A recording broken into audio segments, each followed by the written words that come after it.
अब घिर गए हैं। और बात करें केआर रमेश की तो उन्होंने भी माफी मांगी है, शफीक उर रहमान बर्क ने भी माफी मांगी है, लेकिन क्या माफी काफी है चांदनी? क्योंकि कहा यह जाता है कि जबान से निकले शब्द और तरकश से निकला तीर वो होता है जो कभी वापस नहीं लिया जाता। और जो डैमेज हुआ है, जो महिलाओं को लेकर, जो लड़कियों को लेकर उनकी सोच जाहिर हुई है, इसे जहन से कैसे मिटाएंगे, इस छाप को कैसे मिटाएंगे कि दरअसल ऐसे लोगों को वोट देकर संसदीय सदन तक पहुंचाया गया है जो महिलाओं को लेकर इस तरह की मानसिकता रखते हैं। और कल को अगर देश चलाने की जिम्मेदारी इन जैसों के कंधों पर आ गई तो सोचिए महिलाओं के लिए ये किस तरह के कानून बना सकते हैं। बिल्कुल आस्था, और इसी को लेकर ये भी बार बार सवाल खड़े हो रहे हैं कि ऐसे लोग जो इस तरह का बयान दे रहे हैं वो इनकी सोच और इनकी मानसिकता दर्शाती है कि इनके ये जो महिलाओं के बारे में सोचते हैं वो क्या कुछ सोचते हैं। हालांकि ये भी देखा जाए कि महिलाएं जिस भी पद पर होती हैं बड़ी जिम्मेदारियों के साथ अपने जिम्मेदारी को निभाती हैं, लेकिन महिला को लेकर इस तरह का बयान देना, ये कह सकते हैं कि ये पढ़े लिखे लोग तो बयान नहीं दे सकते। हालांकि वो जिम्मेदारी के पद पर बैठे हैं और ऐसी बयानबाजी करते हैं तो इनकी सोच को दर्शाता है।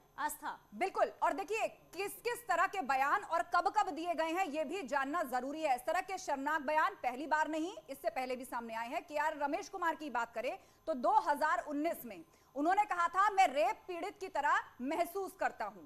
तो मतलब ये पहले भी इस तरह के बयान देते रहे हैं, वो अपने इतिहास से भी इन्होंने सबक नहीं लिया। तब तो किरकिरी हुई थी, एक बार फिर से वही किरकिरी कराई है, खुद की भी, अपनी पार्टी की भी। और अब उनके बहाने लोग प्रियंका गांधी को घेर रहे हैं क्योंकि उन्होंने नारा दिया था लड़की हूं, लड़ सकती हूं। और इसी पे स्मृति ईरानी ने भी कहा है आस्था साफ तौर पर कि इन्हें पार्टी से निकाल देना चाहिए। विधायक हैं आप इस तरह की अगर बात करेंगे तो आप अपनी किरकिरी के साथ अपनी पार्टी की भी किरकिरी करा रहे हैं। तो इससे यह समझा जा सकता है कि ऐसे लोग जो इस तरह की बात करते हैं, जो इस तरह की मानसिकता रखते हैं, हालांकि यह भी कहा जाए कि पार्टी में महिलाएं भी होती हैं जो भागीदारी, जो हिस्सा जो उनका होता है वो उसे पूरी बखूबी निभाती है, उसके बाद इस तरह के बयान देना वाकई बहुत शर्मनाक, बहुत निंदनीय बयान जो है वो केआर रमेश कुमार की तरफ से आया है। चाहे शफीक उर रहमान की बात करें, उन्होंने ये कहा है आस्था कि मैंने जो बयान दिया उसे तोड़ मरोड़ के पेश किया जा रहा है। अब जो बातें उन्होंने बोल दी है तो सबके सामने है कि उन्होंने क्या कहा है। इसके साथ ही एसटी हसन ने भी जो अपना बयान दिया है कि 14 साल में शादी कर देनी चाहिए। क्या उन्हें लगता है कि 14 साल में लड़कियां मैच्योर हो जाती हैं, उनकी शादी कर देनी चाहिए?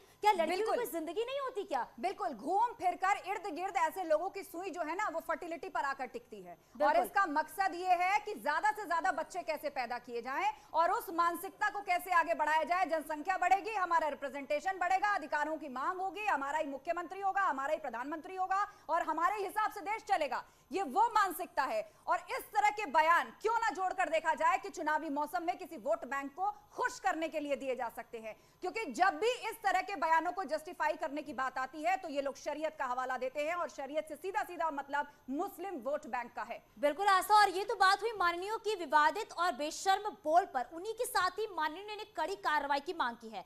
वहीं विवाद बढ़ने के बाद तो उन्होंने सफाई भी दी है। बर्क साहब तो सफाई देने आए और सफाई भी दी उन्होंने।